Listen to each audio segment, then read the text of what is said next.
Are you eating me? Are you eating me? Are you eating me, Cole?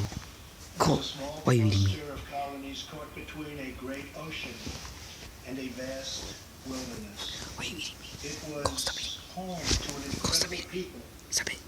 with a revolutionary idea that they could rule themselves, that they could chart their own destiny, and that together they could light up the entire world. No.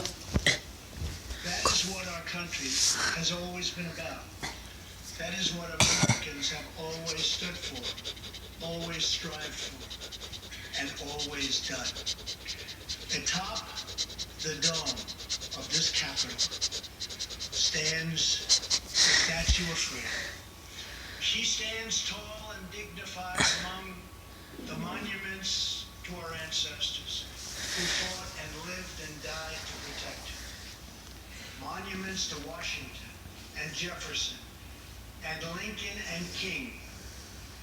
Memorials to the heroes of Yorktown and Saratoga. Hey.